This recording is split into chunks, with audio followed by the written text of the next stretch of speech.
Hey there, nerds and nerdettes, welcome back to the episode of The Pull. I am your host, AJ Kunze. Now, I can imagine it's been kind of frustrating watching this show lately, because you can never really tell exactly when an episode is going to come out, and that's for several reasons. The biggest reason is I have a grown-up job, and on that grown-up job, they stuck me on the night shift. Now, normally that wouldn't be that big a deal, but for some reason, the algorithm that determines which days I work and don't work is only slightly easier to understand than the Goldbach theorem. But if you're not fans of The Pull, because I'm back on day shift, which means The Pull will have a regular release schedule. So make sure you come back to Video Game Time Machine every Sunday for new episodes of The Pull. Sunday nights on The Pull with AJ Kunze, a show about women, beer, monster trucks, chopping wood. Tune in every Sunday, order your tickets now.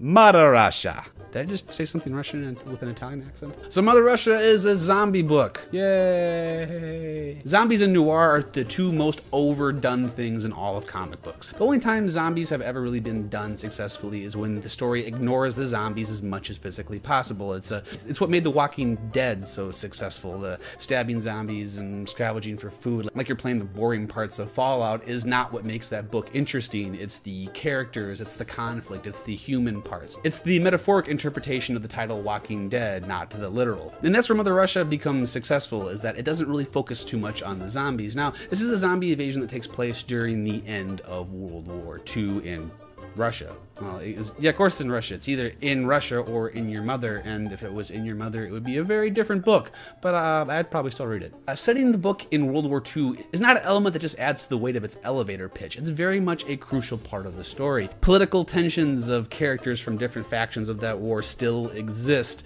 The book plays with elements of the horrors of war and what that does to people, and a lot of characters are still motivated by very nationalistic ideals. I hesitate making this broad of a statement because you guys are going to kill me for it in the comments below, but small published books can tend to have very flat and deflating art, which can kind of create a barrier for entry for a lot of the snobbier art folks like myself. But Mother Russia is a very beautiful book. There's a lot of depth and personality to all of its art. And while the book is not short, not a lot happens in it. This is more of a teaser trailer for the series than the first issue. But it's an enjoyable tease, and I'm going to read the next issue. See this guy? Yeah, he's stupid.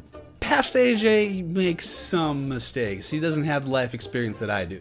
Anyway, past AJ in his Big Red 1 review made a lot of disparaging remarks about how this book characterizes women. And while I still very much stand by those statements, Big Red 1 number 2 goes a long way into making those creative decisions and characterization choices make sense. Vera is still very much an over-sexualized character, but we're actually starting to see a purpose to that. In issue 2 of Big Red 1, we see the conflict between the Puritan movement and the sexual exploration of the 70s collide even more. And when that happens, we see that this flirty and sexually aggressive character is meant to represent that side of the movement, to represent the 70s, to represent the freedom, the playfulness, the maturity of cultural sexuality during that time. While it's doing that, it's also making Vera a much more interesting character. We see a lot more what motivates her to do what she does, and she's given a lot more interesting situations to react to in this issue. But having said that, the sexualization is still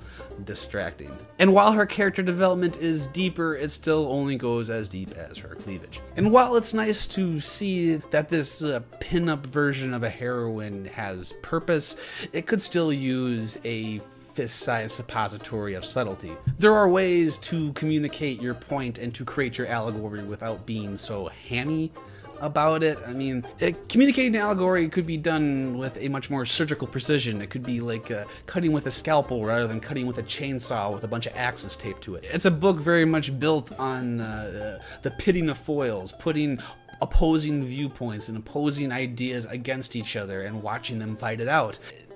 And while those things are buried so subtly, what Vera is supposed to represent is shoved in our faces. There are moments where I feel like the book would be more subtle if it was entirely about Vera walking around picking up change while wearing a thong. And all the bad stuff I say about this book, it's still really fun and popcorny and good and really, really well written.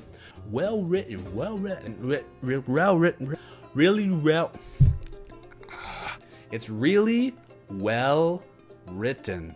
Jesus fuck. It wouldn't be episode of the poll if I didn't at least make a mention of Hickman's Avengers run. I'll make it super quick because I go here every week. New Avengers whatever, what fucking issue is this one now? New Avengers 33. So New Avengers 33 is very much focusing on Doom as he tries to do his part to help with the incursion events. If this sounds familiar, it's because it is. This is yet another hero or another character in the Marvel Universe doing his interpretation of helping with this incursion crisis. It's another character using an overcomplicated science fiction idea to destroy worlds under the guise of benevolence. It's cool and full of big ideas and incredible prose, but it's just another interpretation of the same thing. And like I said last week, it feels like we're killing time, like we're just waiting for Secret Wars. But it's kind of fun killing time. It's really well executed and it's full of some of the best science fiction you're going to see. But ultimately, it just feels like Hickman is jerking off his Philip K. Dick. I'm proud of that one. And it's a testament to how great a writer Hickman is that he can essentially play with his ding-dong for multiple months on end and it's still enjoyable and good and just like really fun to consume. But Hickman is burning up his goodwill and he needs to get to the point and he needs to get there soon. Pisces is another book in the tradition of the sci-fi, philosophical, psychedelic wank-off, very much like Surface or Annihilator, Run, Love, Kill. And I know what you're thinking, oh boy, AJ is getting his witty beaten stick ready. But I'm not, because Pisces is the best example of how you can get away with telling that kind of story. It doesn't like shove a bunch of preaching at you. It's not this exercise in the writer trying to show you how clever he is. It's very much, there's very much a desire to tell a story here, but to set it in something big and heavy and beautiful. This book demonstrates the difference between having an idea or a meaning and then creating a story around it, and telling a story and finding meaning in that story. And the latter is, in my opinion, a much, much more enjoyable thing to read. What exactly is happening in Pisces is still unclear, but that's not because it's muddled or hammy in its delivery. It's deliberately holding back, it's deliberately being obscure, but not in a way that's confusing, it's just being withholding. We see these vignettes of what could or could not be the same character at different points in history, and in between these vignettes we see these very surreal, deep space sort of scenes, like these stories are connected somehow in time or space or fucking movie magic, I don't know. It makes you feel something rather than asking you to feel something. And it's hard to say a lot more about a book that's deliberately trying to hold back from you, but all I can say is read this.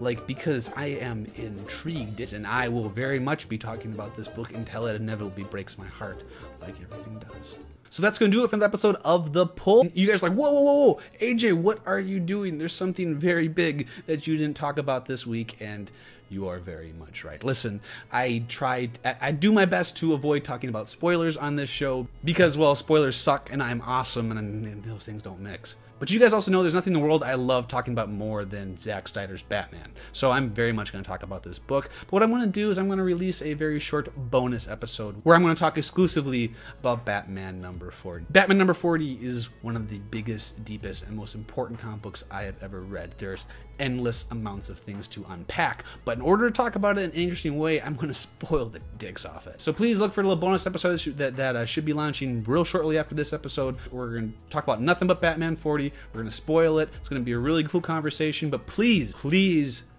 do not watch it until you read that issue. That issue is so important, so enjoyable, so big and gooey in its awesomeness. I don't want its impact to be lessened because you watched it before you read it.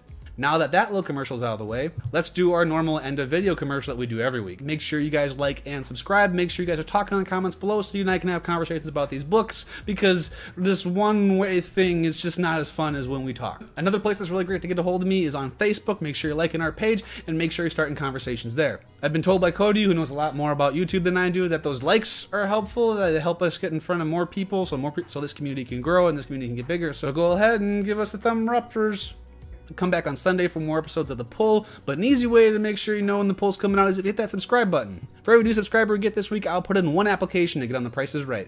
And as always, make sure you come back next Sunday and every Sunday until the end of time for another episode of The Pull. Now get out of here and go read comics.